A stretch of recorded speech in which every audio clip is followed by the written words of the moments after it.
भारत को घातक हथियार मिलने से बौखलाया पाकिस्तान। पाकिस्तान ने यूएन में कहा है कि हथियारों की होड़ और कुछ देशों को इनके मिलने में आसानी से एक असंतुलन पैदा हो रहा है और ये किसी खतरनाक संघर्ष की वजह बन सकता है।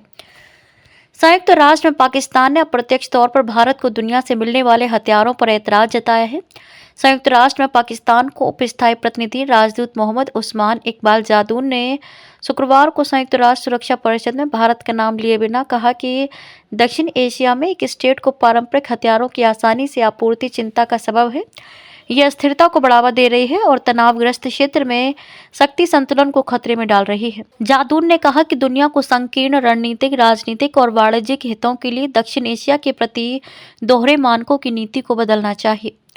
पाकिस्तान प्रतिनिधि ने कहा कि पारंपरिक हथियारों को सीमित और धीरे धीरे कम करने का लक्ष्य साकार नहीं हुआ है। इसकी बजाय हम खुद को वैश्विक सैन्य व्यय में लगातार वृद्धि के बीच पा रहे हैं।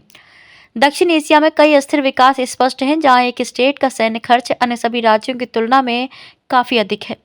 इस स्टेट को पारंपरिक हथियारों की उदार आपूर्ति इसकी रणनीतिक क्षमताओं के साथ अस्थिरता को बढ़ावा दे रही है। इससे लंबे समय से चले आ रहे विवादों के समाधान में भी बाधा आ रही है।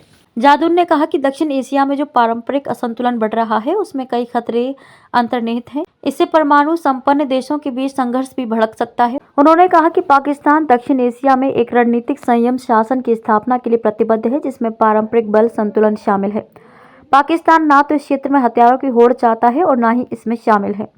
पाकिस्तान का दृढ़ विचार रहा है कि दक्षिण एशिया में शांति और स्थिरता केवल सुरक्षा परिषद के प्रस्तावों के अनुसार विवादों के समाधान और रणनीतिक सैन्य बलों के संतुलन को बनाए रखकर ही हासिल की जा सकती है।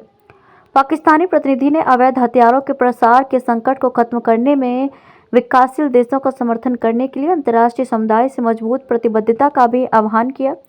उन्होंने आतंकी गुटों तक आधुनिक हथियारों के पहुंचने पर चिंता जताते हुए कहा कि ये हथियार कैसे हासिल किए गए, इसकी जांच होनी चाहिए। जादून ने कहा कि ये सभी देशों, इस परिषद और संयुक्त राष्ट्र की जिम्मेदारी है कि वे इन हथियारों के अवैध व्यापार और हस्तांतरण को रोकने के लिए उपाय करें। जादून ने यूएन में शांति के लिए हथियारों के दुरुपयोग और अवैध तस्करी से उत्पन्न खतरे और समाधान विषय पर बोलते हुए ये बातें कही हैं।